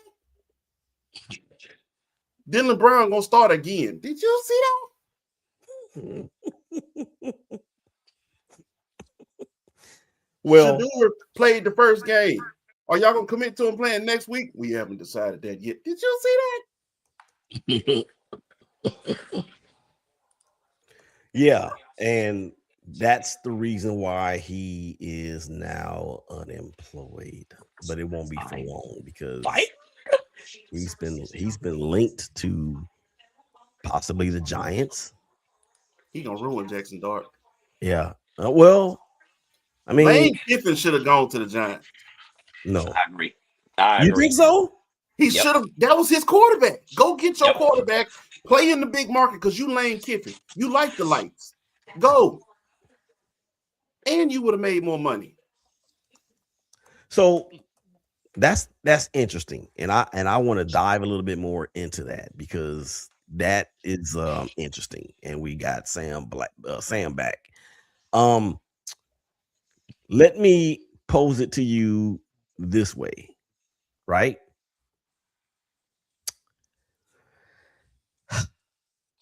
Lane Kiffin was a disaster in the NFL. Now, he was a head coach of a disastrous team, but that's the reason why he was disastrous. What makes us think that Lane Kiffin can go to the Giants and turn them around? Scatterbo, Neighbors, Dart. Again, I ask you, what is it about Lane And it's Kiffin? a new NFL. It is a new NFL. That's what I'm saying. So you have a running back, you have the receiver, you got the quarterback. Your defense is actually decent. Mm-hmm. Go to New York. You really ain't got nothing to prove at LSU. Y'all must have forgot I told y'all I had a meeting at 6:00. I just texted them and we just gonna talk after church on Sunday, so it's all good. But yeah, you trump my statement with that, because number one, it is a newer NFL. Number two, the rules are way different now than they were back then. Lane Kiffin is an offensive guy, and like you said, that's my quarterback, and it's not fair. So I get it. Okay. Did everybody get there? Yeah, well, everybody. Oh, I didn't say mine. So piggybacking on the Jags and the Bills and their matchup. I was listening and watching unsportsmanlike this morning with Canty, Michelle, and Evan, who he annoys me. His voice annoys me. They had a caller and they were talking about the same thing, the game between Jacksonville and Buffalo. And the theme of it was Buffalo needs to be able to make a deep run. They it has to be Super Bowl or bust for them because of what everybody has already been saying. No Mahomes, no Burrow, no Lamar, no Tua, or Tua don't count. But what I'm saying is that caller called in and said, yo, if the Bills lose to the Jags, they should move on from Josh Allen. And I looked at the radio, and I was like, am I being punked? Because that dude was simply good dope. Something. Rubber? I don't know. But I wouldn't get rid of Josh Allen, but losing in the first round is not a good look.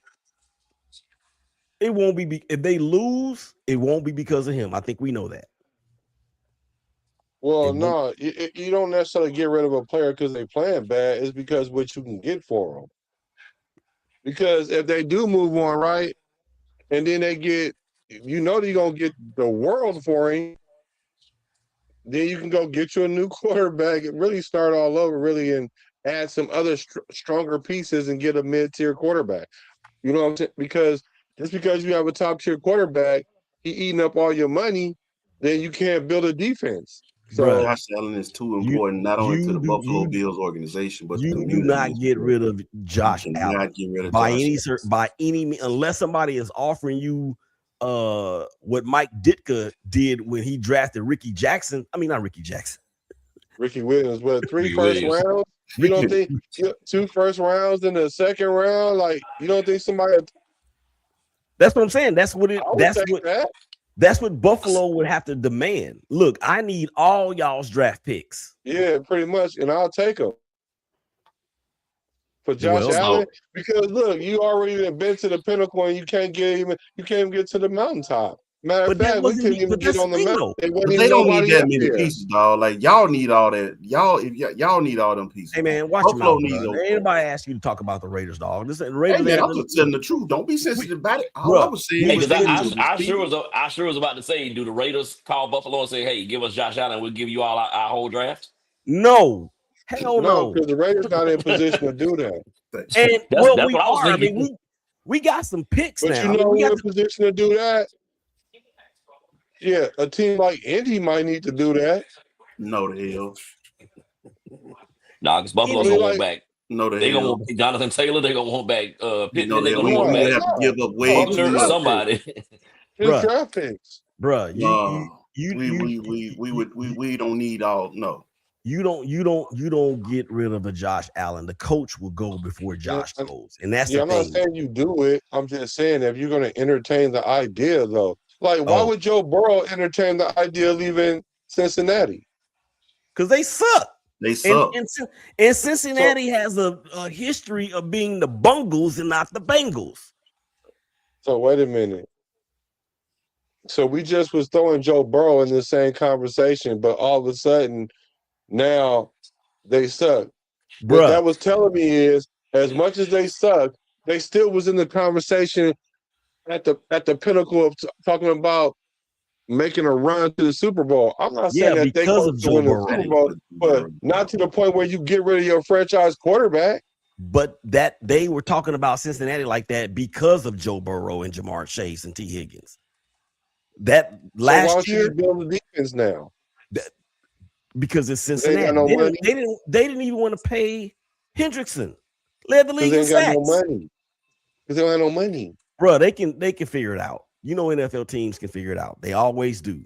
They are You can't 150. overspend on one side of the ball and think Bro, the other side. what I'm saying though is this: is that we hear it all the time. The Cowboys, the Raiders, or whoever, there are $16 million over the cap, and then 3-4 days go by and you'll see it. They have restructured so and so's deal, and now they are under the cap. They know what to do. Yeah, that would be cool if these guys had already got their contract 2 or 3 years ago. They just got these contracts. I'm still Maybe gonna Joe ask him to Burrow restructure might because he can't stay restructure. healthy. He can't stay healthy. I need to Yeah. get some. I need to recoup some of that money, dog. But that's because his offensive line is terrible. Well, I gotta pay the offensive line, so I'm gonna need to recoup some of that money so I can pay for your protection. Because and they can do that. healthy. All you gotta do is restructure it and put it in a bonus. That's what I'm saying. Restructure it. He gonna restructure. Yeah. He'll do it. Baltimore gonna do that with Lamar. They gonna restructure him too. And they should. And he should want them to do it. Because that's gonna help him out. Yeah. It ain't no pay cut. You just get more money up front. It's gonna be tax teller more. But guess what? Now you still get okay. I'm done. But no, Josh Allen ain't going nowhere. No, that was the dumbest statement I've ever heard, and I'm talking about even some statements that I've made. It was dumber than some of the statements I made, and I've got some doozies out there. All right, so the brackets. No wonder you get B's and everything. I'm sorry. I'm sorry. Yo, that's my. It would not be an In the Zone sports show or SBMG production along with I Am Woe Productions. It would not be a production if we did not have at least one Cosby reference.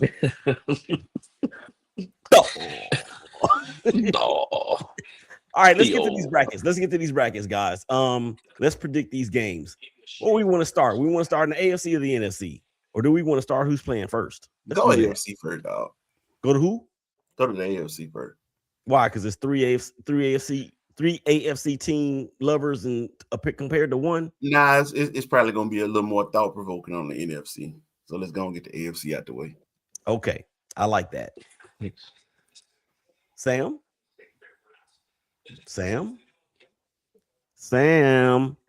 I hear you. Okay. Buffalo, Jacksonville. Who's winning? You already know. I already told you. Say it again. We're going with Duval. Donnie, Jacksonville, Buffalo. It pains me to say this. Jacksonville. Dwayne, that's your division. I'm not going against Buffalo. Your division brethren.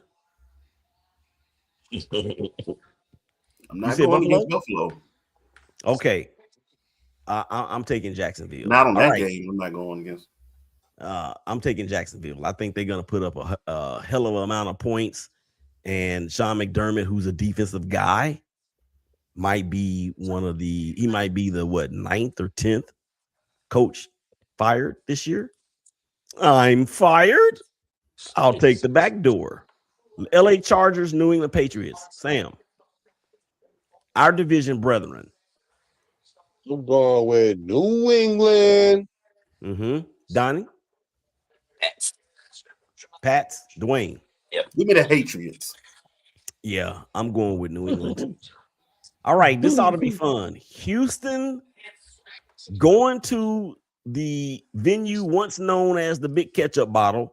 And I said it like that because I can't pronounce the new name of their stadium. Acrisure. Yeah, what he said. Sam. Houston. Gotcha.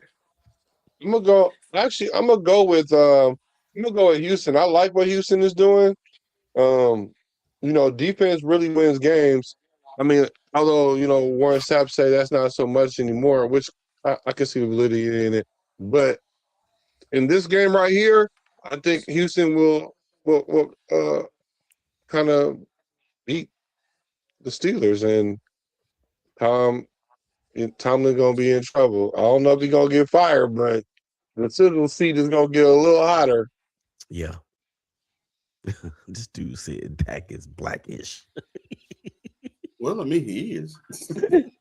I mean, yeah, Wow. but Oh wow. who says that? Wow. Wow. I have no words. Okay, let's keep it. I had to throw. Oh, real quick, I need to shout out these people that's watching on Instagram. I don't know how Eb Black Show is watching the show while he's on the show, or is that even that don't even look like you? Justin Fuller, 101, what's up? Empower Media, what's up? YT, YT, YT Expo Manager. Oh, she's a YouTube. She enhances videos on YouTube. Shout out to Lydia Epting Young. Giddy Liddy is watching. And then the Ultimate Raider Fan 32 joined in. So we appreciate you guys checking us out over there on Instagram. Okay, back to the brackets. And who's up? Donnie? No. Mm-hmm. Well, Dwayne. I'll go after you. Oh, Houston and Pittsburgh? Mm-hmm. Yeah, H-time all day. Donnie? To me, this is the ultimate toss-em game. I'm gonna go Houston. You know, this is funny. It's not the same franchise, but it's the same two cities that hated each other in the 70s and the 80s. Love you, Blue. Love you, Blue. the 70s and the 80s, and that if they'd have had instant replay in that AFC Championship game when Dan Pastorini hit Mike Renfro in the corner of the end zone, we would have been writing a whole nother history book. They got robbed. That was definitely a catch. And for all y'all out there that may be asking, what the heck is he talking about? Google it. All right. AFC, Sam, LA Rams are marching to Charlotte, where they've already took an L there earlier or just a few weeks ago. What you got? I'm going with the Rams. Donnie? Did you give your pick for Houston, Pittsburgh? No, but I'm picking Pittsburgh. I mean, I'm picking Houston. But thank you for reminding me. Okay, yeah. So it's crazy. And I saw that. I was watching that clip, that whole drive of what you talked about with Mike Renfro earlier this week, and I was just like, man, that's crazy how that planned out. Anyway, I'm gonna go with the same old sorry Rams. Boy, it's hard. That's hard for him to say that. That's just that's like with me and the Chiefs because I hate them. All right, Dwayne, you got a Puka. I'm going with the Rams. Puka gonna have 12 catches for $150. I'm going with the Rams as well. Green Bay and Chicago. Brush that weak ass fade. Poetic justice. Go ahead, Sam. Green Bay, Chicago. I'm gonna go with Chicago. Right. Then Tupac threw the brush way across the parking lot, and then when he started walking, he had another one. That's crazy. Okay.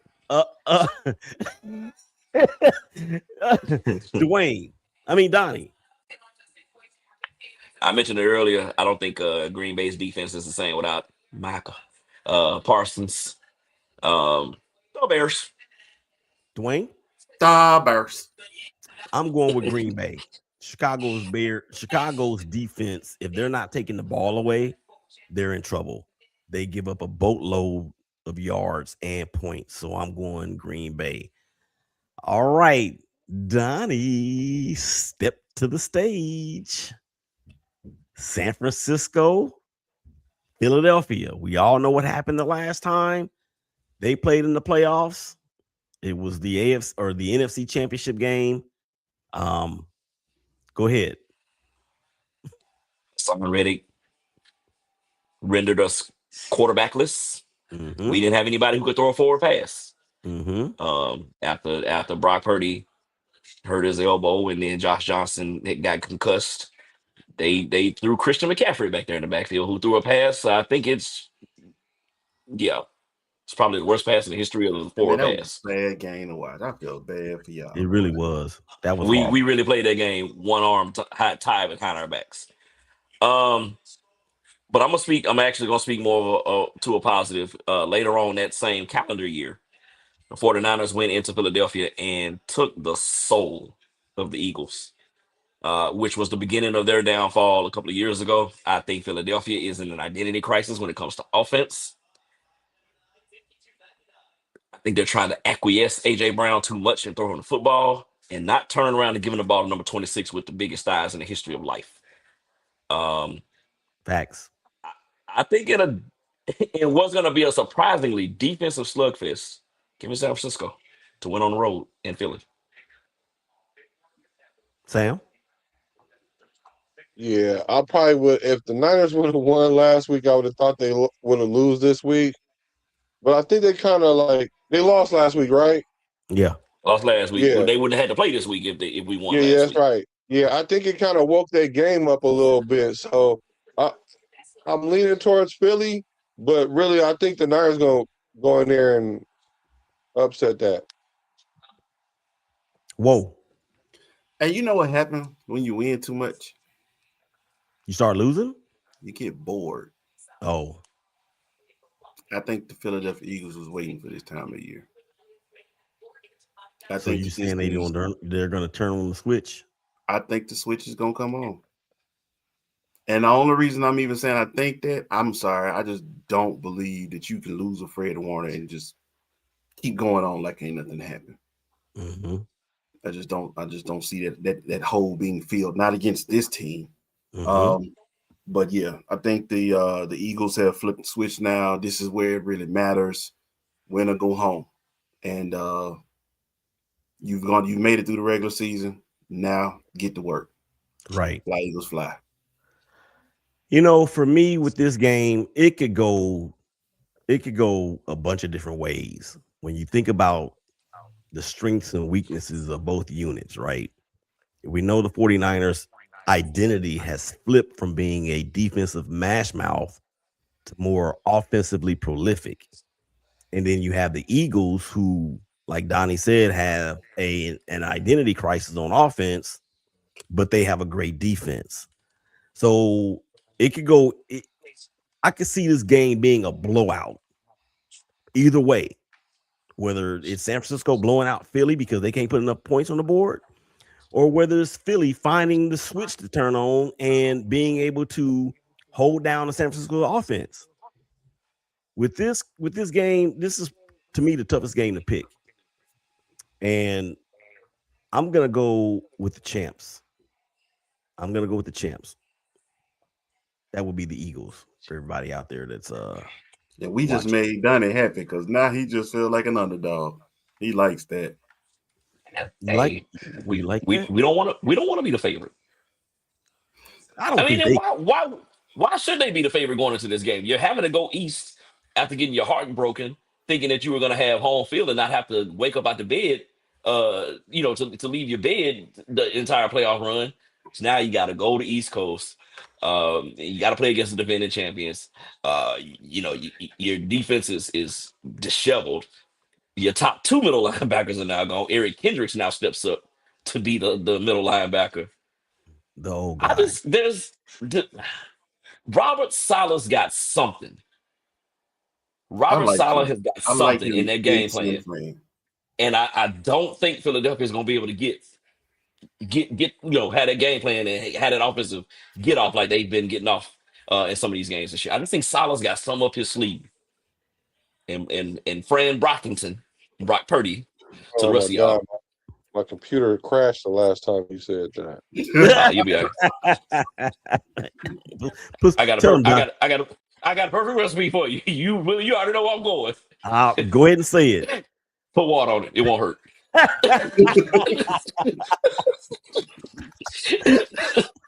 The Niners do play better when they are not the favorite, when they're humble. Back against the wall. Yeah. When everybody wearing red and they going into the week and they on high, then that's when they have the letdown, which is crazy. But when they're not expected to win, then they show their true colors to a great degree. So that's why I kind of like. That's why I say I think they got the wake up call. As far as the switch y'all talking about, I don't know. It's a Saquon switch. Let's just be honest. And you don't just turn on a running back switch like that unless you're not expecting him to play like that. And I hope the Niners, Salah, is coaching for that. Because if he's coaching them week to week like that, then the Eagles might just run through them like X-Lax.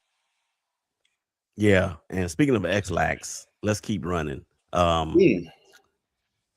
Let's talk about who is going to be in the both conferences championship games. So not really predicting anything as far as the divisional round. Let's just talk about who we think is going to represent the conferences to get to the Super Bowl. So in the AFC, the championship game, Donnie, is going to be who? All right. Y'all ready?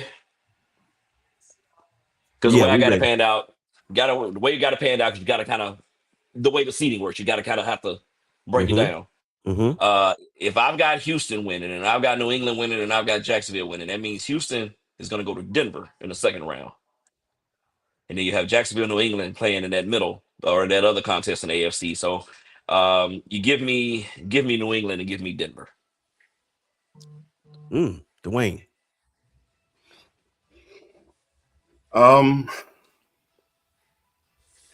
Honestly, dog, I want to go. I say I had Buffalo, I have New England, and I got Houston. And then you said Houston plays Denver, right? No, so in your scenario, Buffalo will go to Denver because Denver plays a lower surviving seed. Oh, Buffalo goes to Denver. Buffalo can play in Denver. Rematch of last year's division or wild card. Wild card. Buffalo can play in Denver, but that is thinner air. Denver runs the ball pretty well, decently. And they have the better defense. I'm going to go say Denver is going to beat Buffalo, which means they would face off against New England, which you were just picking. Yeah. So you got New England and Denver in the AFC Championship game? Yeah. All right, Sam. I got Denver and Jacksonville. Well, you believe in Duval, don't you? Boy, Denver, they couldn't handle them boys when they went out there to Mile High. So that would be interesting. Okay, for me, I don't trust Bo Nix at all. Even when he was at Oregon, I don't trust him. I don't think that now the defense is real. We know that. I got Jacksonville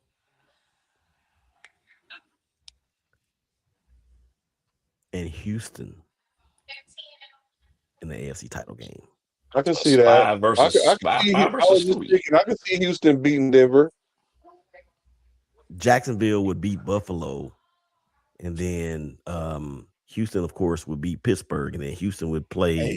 Houston and Denver would be a low-scoring game, boy. And they didn't they play this year? And they played regular season, and it was a low-scoring game. That's the game that that's two of the toughest defenses right there. Stroud got concussed in that game. Who did?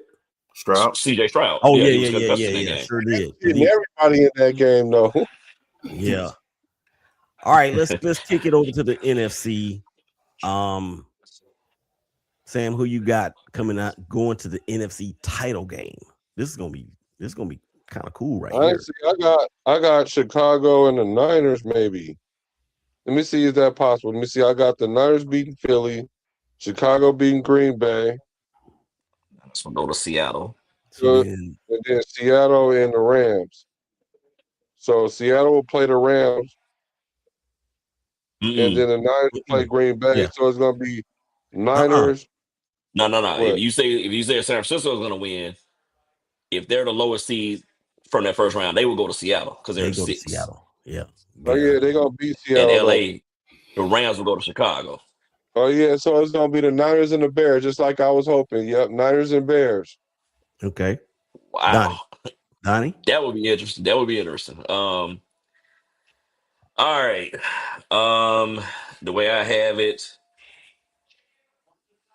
Rams, Bears, Seahawks, Niners. NFC Championship game is going to be a rematch, third time around this season between Seattle and the LA Rams. Whoa. I got the Niners beat. No, I got the Eagles beating the Niners. They Mm-hmm. will face who? So they will go to They would, Chicago. You yeah, they will go to you have Chicago.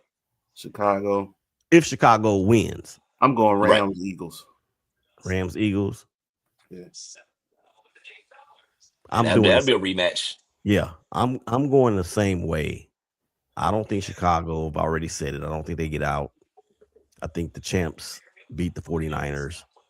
LA is going to thrash the Panthers, and then it'll be set. All right. So who's going to the Super Bowl and who's winning it and who's the MVP? Sam, I am green eggs and ham. So the Super Bowl is going to be Jacksonville and Bears. And I'm going with Sunshine for the MVP with the new grill. He got a new grill and everything. It's already bust down. All he needs is a ring to go with it. So I'm going with Jacksonville this year. Okay. Interesting. Donnie? I'm gonna go with the Los Angeles Rams to solve the Sam Darnold problem. The real Sam he is will show up and probably throw 6 interceptions at home. And then in the AFC, I've got Denver over New England. I just trust the Denver defense a little bit more than I trust New England's offense. Mm. So I got Denver and the Rams. And I don't think they never matched up in the Super Bowl before. So you have two from west of the Mississippi. Winner, I'm gonna go with Denver. And MVP, I am going to go with, much like last time they won it with a defensive player, I'm going Pat Surtain. Yep. I see that. I can see that. Whoa, what you got? The Patriots are going to make it. And they're going to face off against the Hams. The And who? between the Patriots and the Hams. The Patriots and the Hams. I guess that would be the Rams and New Yeah. England. Yeah. All right. So who's winning it and who's going to be your MVP? Between them, yeah, I think I'm gonna get a nod to the NFC on this one. They have a loaded offense, and if they could stay consistent, I think McVay and Stafford get it done. I like Jacksonville and the Rams. And the winner will be the fans. Nah. The Rams and their offense and the Jags and their offense, we could be looking at one of the highest scoring Super Bowls ever. So my pick to win the Super Bowl and MVP,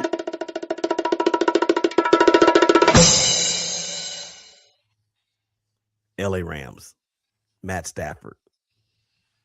There it is. Into retirement. You just did not want to be on the right side of history, huh? It's cool. I like being the underdog too, though. I mean, at this point, there's no real underdogs. I don't think. I mean, at the Super Bowl, I mean, everybody picked. A couple people picked the Rams. What was the other pick? So two of y'all Denver. picked Jacksonville to go. 3 of us picked LA to go. The Rams to go. I picked Denver to win. And 2 Rams, and I got Jacksonville. Yeah. Okay. All right. As the late great Tupac once said, "Hail Mary." Final I thought it was thoughts. checkout time. Right. You say Tupac, I'm thinking checkout time. We gotta go. Right. That was Machiavelli, Yeah, actually. go. That was Machiavelli. That wasn't Tupac. No, that was on All Eyes on Me. Oh, Oh, no, Hail Mary was on was Machiavelli. Machiavelli. Machiavelli. I got it Yeah. twisted. In the great All right. words of Machiavelli. Whatever it is, Machiavelli, Tupac, final thoughts. Donnie, go. With all that's going on in the world, I want to say first to my brother, I love you, man. We're gonna get through this. We're gonna get through this together. Um, Patrice, we're gonna continue to go forth and conquer. Uh, and we're gonna do it decent and in order, and it's gonna be good. I also want to say, um, rest in peace to Renee Good. She was a young lady who was shot and killed this week in Minneapolis by the ICE agent. Um, of course, I wasn't there. I don't know what the dialogue was, and you've seen some videos and things like that come out. But doggone it, there's Renee Good should still be with us right now.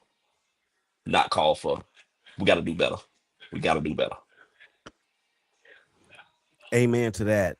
All of that. And as Patrice would demand and command, we're gonna do it with quality and we're gonna do it with excellence. That's who she is. Dwayne, Hail Mary. I definitely want to go ahead and say,